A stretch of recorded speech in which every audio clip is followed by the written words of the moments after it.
प्रभाजा please. Yes. आदरणीय उपसभापति महोदय, मैं आपका आभारी हूं कि आपने महिला बाल विकास मंत्रालय की अनुदानों की मांगों पर चर्चा करने के लिए मुझे समय दिया है। महोदय, भारतीय संविधान की अनुच्छेद 15(3), अनुच्छेद 42, अनुच्छेद 53 क 5 और अनुच्छेद 243 के एक नहीं अनेक धाराएं दी हुई है, जिसमें कहा गया है कि देश के महिला और बाल को बहुत अधिकार दिए गए हैं। हमारी सरकार आते ही मैं अपना वक्तव्य उससे शुरू करूंगा कि नरेंद्र मोदी जी ने महिला और बाल के लिए आते ही जो बयान दिया था, उन्होंने कहा कि मां बहनों का सर्वोच्च स्थान इस देश में होगा। अगर 21वीं सदी में सर्वोच्च बनना है तो पहले मां बहनों को सर्वोच्च स्थापना करनी होगी, बनाना होगा। हमारी सांस्कृतिक विरासत में मां का स्थान सर्वश्रेष्ठ होता है। जहां भी पवित्रता और शुद्धता है वहां मां नजर आती है। अगर गंगा के प्रति श्रद्धा है तो उसे मां कहेंगे, भारत के प्रति श्रद्धा है तो उन्हें भी हम मां कहेंगे। ठीक गाय के प्रति भी हमारी यही बात रहती है और यही भाव रहता है। हजारों सालों की गुलामी की वजह से हमारे भीतर कई कमियां आई हैं। 18वीं शताब्दी में बच्ची के जन्म के साथ उसे दूध के पतीले में डुबोकर मार दिया जाता था। देश आजाद होने के बाद यह लग रहा था कि हम आधुनिक भारत की ओर आगे बढ़ेंगे। सामान्य जीवन में नारी का स्थान क्या होगा, यह हम दुनिया को दिखाएंगे। कभी कभी तो हमें लगता है कि आज हम ऐसा व्यवहार कर रहे हैं जो 18वीं शताब्दी से भी बदतर है, क्योंकि तब उसे जन्म लेने का अधिकार तो दिया जाता था, आज तो जन्म लेने से पहले ही उसे मार दिया जाता है। लेकिन आज 21वीं शताब्दी में मां के पेट में ही बेटी को मार दिया जाता है। यह दर्द और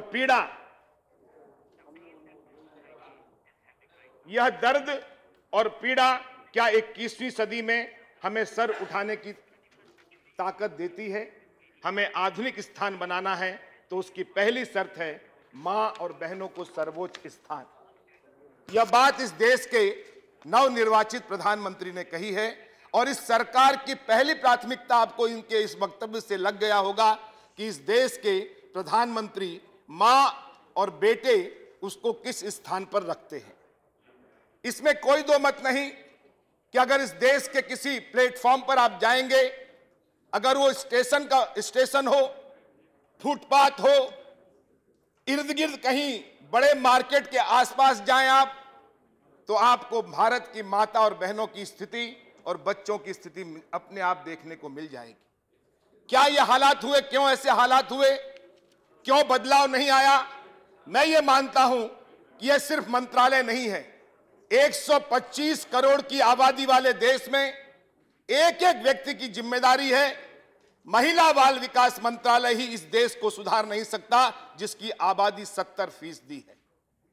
और जब नजर हमारी आंकड़ों पर जाती है तो सबसे पहले हमें देखने में आता है कि भारत में मातृत्व की स्थिति क्या है। भारत में असुरक्षित प्रसव के कारण होने वाली मृत्यु के आंकड़े क्या हैं। प्रसव के दौरान होने वाली, विश्व में होने वाले मातृ मृत्यु की संख्या भारत में सबसे बड़ा आंकड़ा उसका पाया जाता है। देश में प्रतिवर्ष गर्भावस्था एवं प्रसव के दौरान 50,000 माताएं बहनें उनकी मौत हो जाती है। देश में गर्भावस्था से संबंधित कारणों से प्रत्येक 9 मिनट में एक गर्भवती महिला की मौत होती है। यह राजनीति से जुड़ा मसला नहीं है, न ये उस तरफ का मसला है, न बीच का मसला है, न इधर का मसला है। यह मसला भारत की अस्मिता का है। महिला भारत की संस्कृति है। सनातन धर्म में उनका बहुत बड़ा स्थान है। हमने नारी को पूजने की बात कही है और इसलिए लगभग 35% महिलाएं अस्पतालों में चिकित्सा सेवाओं के अभाव में और लगभग 20% महिलाएं यातायात तथा दूर संचार सुविधाओं के अभाव में चलते स्वास्थ्य केंद्रों तक नहीं पहुंच पाती है। यह आजादी के 67 साल बाद की कहानी है और यह अभी नहीं हुई है। इसके लिए किसी को नहीं, हमने इसको मूवमेंट के रूप में नहीं लिया, हमने इसको आंदोलन के रूप में नहीं लिया। अगर हम इसे आंदोलन और राजनीति से, मंत्रालय से ऊपर लेते तो आज जो विश्व के अंतरराष्ट्रीय संस्थाएं जो सर्वे करती हैं और वो सर्वे के दौरान भारत को 128 में से 115वें स्थान पर रखती है, वह नहीं रखती। और इसमें ही इतना ही नहीं है, आप जाइए गांव में, डॉक्टरों की इतनी कमी, भारी कमी है। आज भी देश में राष्ट्रीय परिवार स्वास्थ्य सर्वेक्षण 3 वर्ष 2005-6 के अनुसार ग्रामीण अंचलों में मात्र 31% महिलाओं का संस्थागत प्रसव होता है, और वो नहीं, इतना ही होता है। अब ये महिलाओं की स्थिति है। इससे आप अंदाज लगा सकते हैं कि हमने महिला को कहां पहुंचाया है, हमारी प्रगति के सोपान कहां तक तय हुए हैं, हमने विकास के कौन से दर पार किए हैं, कहां तक हमने उसके मानक को स्थापित किया है। भारत में हर साल अगर बच्चों की कहानी सुनेंगे तो और आपको हालत लगेगी। हर साल करोड़ों बच्चों मरते हैं, इनमें ज्यादातर भूख से मर रहे, गोदाम भरे हुए हैं। सुप्रीम कोर्ट ने कहा हुआ है कि गेहूं खोल दो, लेकिन आज भी कुपोषण और उसके अभाव में, अन्न के अभाव में लाखों बच्चों की मौत होती है। 2 साल पहले प्रधानमंत्री द्वारा जारी एक रिपोर्ट के अनुसार, पूर्व प्रधानमंत्री द्वारा जारी रिपोर्ट के अनुसार, करीब 82% बच्चे, जन विज्ञान केंद्र में उन्होंने कहा था कि कुपोषण का शिकार हैं। देश में 17 करोड़ से ज्यादा बच्चों और किशोर हैं जो आज भी उनकी हालत बहुत गंभीर है। भारत में 14 से 18 साल उम्र वर्ग में 4 करोड़ 20 लाख बच्चे हैं जो स्कूल नहीं जाते हैं। हम कैसा भारत बनाना चाहते हैं?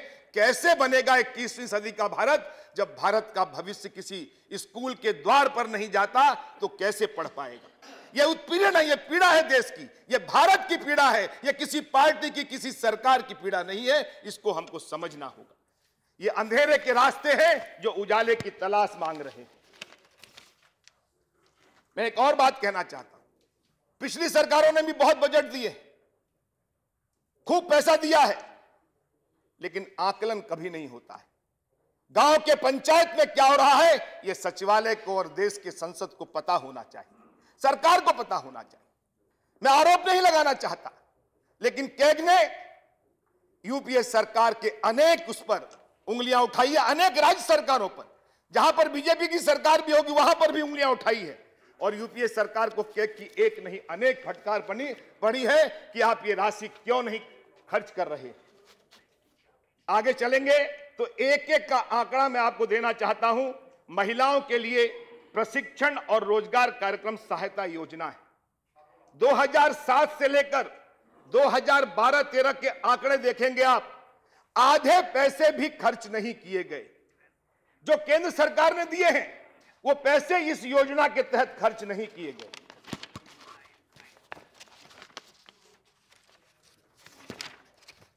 समेकित बाल संरक्षण योजना, इसमें 2009-10 में 60 करोड़ रुपए दिए, खर्च कितने हुए? 40 करोड़। 2010-11 में 300 करोड़, खर्च कितने हुए? 115 करोड़। 2011 में 270 करोड़, खर्च कितने हुए? 170 करोड़। 2012-13 में 400 करोड़, खर्च कितने हुए? 254 करोड़। यही नहीं है, एक और योजना है स्वाधार योजना। उसकी भी हालत क्या है? दिए गए 20 करोड़, खर्च हुए 14 करोड़, दिए गए 15 करोड़, खर्च हुए 10 करोड़। ये इस कदर इसकी हालत है कि सरकार के दिए गए पैसे को भी हम खर्च नहीं कर पाते हैं। आखिर प्रगति कैसे होगी? हम कैसे, किसको धोखा दे रहे हैं?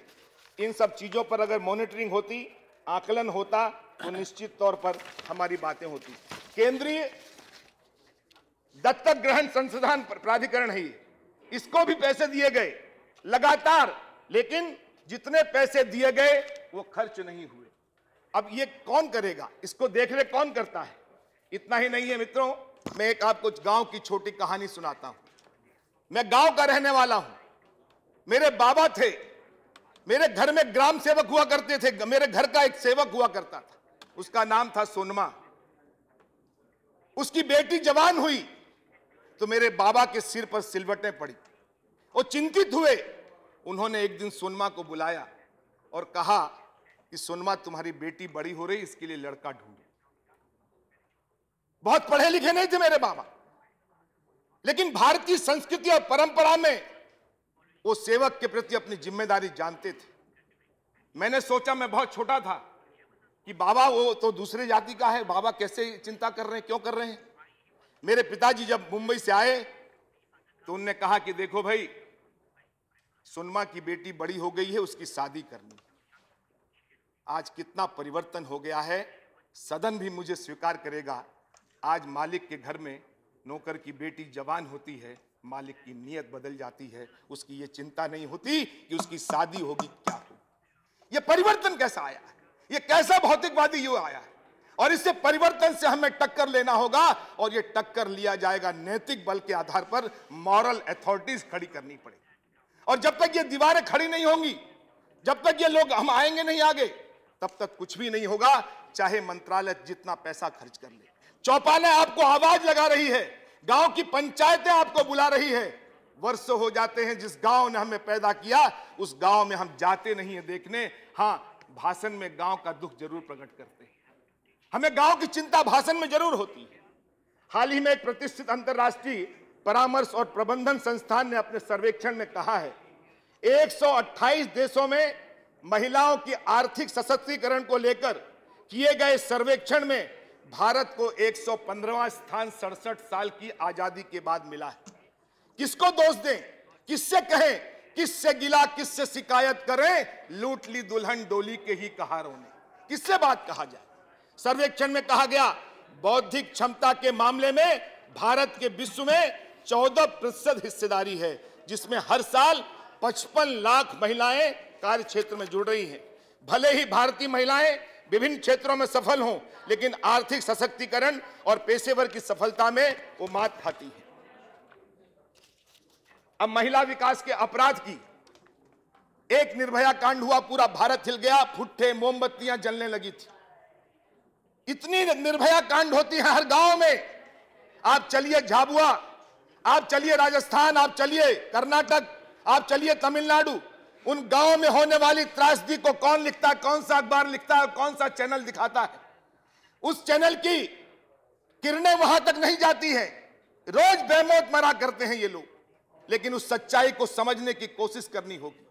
जब कोई मसला आता है, हम आज 67 साल बाद बोकारो के एक गांव में आवाज लगाता है पंचायत का मुखिया, जाओ तुम्हारे साथ अगर इसने जाति की है तो तुम भी जाके रेप करो। यह कहने का अधिकार इस आजाद भारत में कौन देता है? इतना सामर्थ्य, उसमें शक्ति कैसे पैदा होती है? यह अनैतिक साहस कहां से आता है? यह नहीं आना चाहिए।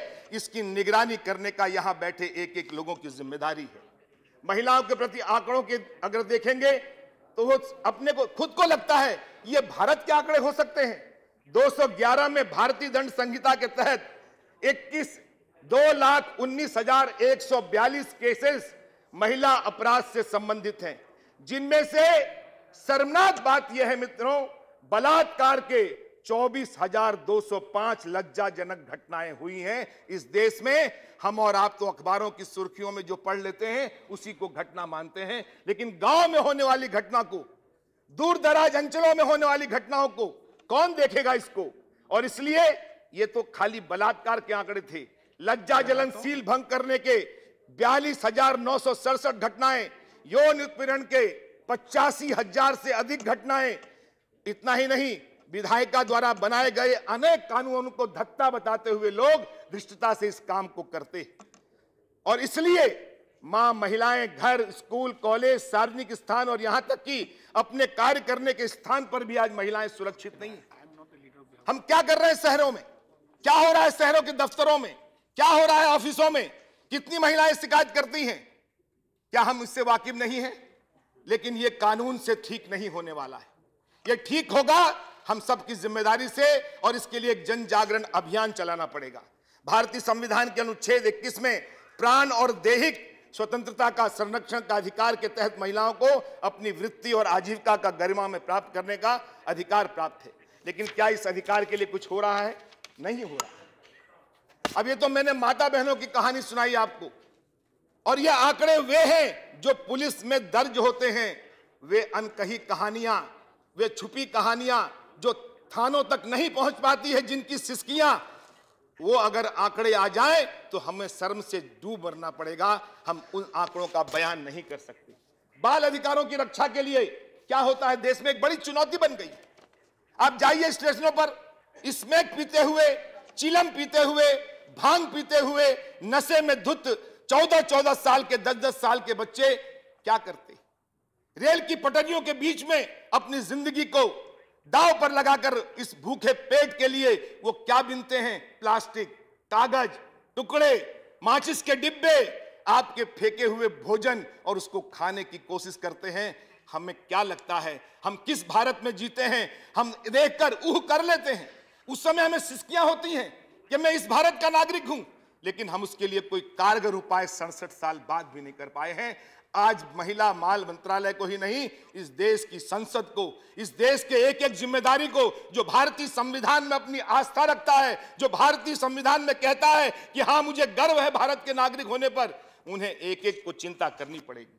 1990 में भारत के अंतर्राष्ट्रीय बाल अधिकार संधि को अनुमोदित किया गया। इस संधि में बाल अधिकारों से संबंधित मुख्यतः 4 श्रेणियों का प्रावधान दिया गया, और वो क्या थे? जीवन जीने का अधिकार। क्या मिल रहा है जीवन जीने का अधिकार? मैं नहीं समझता कहीं जीवन जीने का अधिकार मिल रहा है। दूसरा है संरक्षण का अधिकार। क्या मिल रहा है? शोषण, जुल्म। आप देखिए स्कूल के आवास में किस तरह की पिटाई होती है। एक अंधा मास्टर अंधे बच्चों को किस तरह से मारता है। शोषण, यातनाएं। गांव में जाइए, बंधुआ मजदूर आपको मिलेंगे। 5 किलो अनाज पर 18 घंटे काम करने वाले लोग आज भी गांव में हैं, गांव से बाहर नहीं जाने देते। हम किस युग की बात करते हैं? कुछ ही वर्षों पहले की बात है। राजा महाराजाओं के इलाके से आप थूक नहीं सकते थे, हंडिया लगा के जाते थे कि अगर महाराजा के सड़क पर आपने थूक दिया तो आपकी ऐसी तैसी कर दी जाएगी। ये आखिर क्या है? ये चीजें नहीं होना चाहिए थी। सहभागिता का अधिकार, विकास का अधिकार, ये अधिकार कहां है? मैं ढूंढ रहा हूं संविधान में, मैं ढूंढ रहा हूं कागजों में, मैं ढूंढ रहा हूं मंत्रालयों के पन्नों में, मैं ढूंढ रहा हूं संसद के एक एक दीवारों में। मुझे ये कहीं पर भी कोई अधिकार नहीं मिलता है। एक सर्वेक्षण के मुताबिक देश के बड़े शहरों में, एक 5-6 minute, 2 more minutes. Sir please 5 minute. Your party has 2 more speakers. Sir हम बात कर लेंगे उनसे। एक सर्वेक्षण के मुताबिक देश के बड़े नगरों में, राज्यों की राजधानियों में सड़कों पर इधर उधर भटक रहे बच्चों की एक बहुत बड़ी तादाद है। हम अपने बच्चों को देखकर ही अंदाज लगा सकते हैं। 55 लाख बच्चे सड़कों पर कीड़े मकोड़े की तरह जिंदगी जीते। दिल्ली में 3 लाख, मुंबई में 1,25,000 से भी अधिक, और बेंगलुरु में 1,10,000 बच्चे आपको सड़कों पर सोते हुए मिलेंगे। ये इनके भी मां बाप हैं, इनको भी किसी ने जन्म दिया होगा, लेकिन कौन पूछ रहा है इसको? कहानियां पिक्चर की बहुत अच्छी लगती है, तालियां हम बजा देते हैं, लेकिन हृदय में किसके टीस है? आज भारत में हृदय की टीस चाहिए, दर्द चाहिए। दलगत राजनीति की घिनौनी प्रक्रियाओं नहीं चाहिए। दलगत राजनीति से ऊपर उठकर यह बाल और इस देश की महिला आपको याद कर रही हैं। देश में भीख, आंख फोड़ दिए जाते हैं, हाथ काट दिए जाते हैं, पैर की उंगलियां काट दी जाती हैं, और एक बॉस होता है स्टेशन के आसपास, एक बॉस होता है बस अड्डे के आसपास। वो कहता है जा दिन भर में भीख मांग, और उस भीख में से 10% उसे देता है। 100 रुपये यदि वो कमा के लाता है तो 10 रुपये देता है, 90 रुपया वो आंख वाला खाता है जिसने उसकी आंख फोड़ी और उसके पेट का पालन करता है। ये कितनी बड़ी विडंबना है। इसे हम क्या कहेंगे? कौन सी प्रगति कहेंगे? मैं ये जानना चाहता हूं। बातें बहुत लंबी कही जा सकती है, लेकिन मैं इन सब के बाद भी अपनी सरकार पर आऊंगा। मेरी सरकार, हमारी सरकार ने कुछ बजट में प्रावधान किए हैं, और उसने कोशिश की है कि पैसे बचाओ, पैसे बढ़ाओ इसमें, और ये योजना बनाई है। आप चलिए, मैं सभी को निमंत्रण देता हूं, मध्य प्रदेश की सरकार के सामने आइए। शिवराज सिंह चौहान वहां पर मुख्यमंत्री हैं, आप आइए, देखिए बेटी जब जन्म लेती है और जब अंतिम उम्र के पड़ाव पर 80 साल में मरती है, तो जन्म लेने से लेकर मरने तक की सारी योजनाएं उसकी सरकार पालन करती है। उस सरकार का नाम है मध्य प्रदेश भाजपा शासित सरकार। आइए अपनी आंखों से, मैं निमंत्रण देता हूं आपको। और यह बात इसलिए कह रहा हूं कि वो सरकार ने नहीं, समाज के सरोकार से वो सरकार चल रही है। उसने कोशिश की है कि एक एक लोगों को खड़ा करें, जनजीवन में जागरण पैदा करें और लोगों से कहें। उन्होंने उद्योगपतियों को कहा कि तुम इस गांव को गोद लो, इस गांव का परिवर्तन करेंगे। उन्होंने कहा नहीं, अंत्योदय के बीड़ा तुम उठाओ, अंत्योदय का बीड़ा तुम उठाओगे तो हम तुम्हें काम देंगे। उन्होंने कहा कि आंगनबाड़ी की महिलाएं अगर 5 लाख है तो उसकी तकदीर को बदलने का फैसला सरकार नहीं, समाज के सरोकार से किया जा सकता है। अभी हमारी सरकार ने भी किया है, बेटी बचाओ बेटी पढ़ाओ, महिला सुरक्षा के लिए एक नहीं अनेक पैसे खर्च किए हैं। बहुत बातें कही जा सकती हैं। अभी महिला और बाल विकास मंत्रालय 2012-13 में 17,335.72 करोड़ रुपए का वास्तविक व्यय था। अब हमारी सरकार ने 21,000 रुपए इसको किए हैं। मैं इसको उचित नहीं मानता, ना मैं इन आंकड़ों में जाना चाहता हूं, मैं वस्तुतः स्थिति रखना चाहता हूं। एक सवाल है इस देश के सामने, क्या एक मंत्रालय इतने बड़े भारत की आबादी में फुटपाथ पर पलने वाले, स्टेशनों पर चलने वाले, या बस अड्डों के इर्द गिर्द घूमने वाले, या अपने अपने घरों में झांक कर देखें? हम नागरिक हैं, हमारा पूरा भरा परिवार है, जाड़े में वो छत पर सोता है। नौकरी 14-15 साल का गांव से बुला लिया। हम शहरी कहलाने वाले लोग गांव के उन अनाम बच्चों पर इतना बड़ा अन्याय करते हैं, और जब पुलिस पकड़ती है तो पुलिस भी फिर आपका ही साथ देती है, उस बच्चे को लावारिस घोषित करती है। ये कितना बड़ा अन्याय है।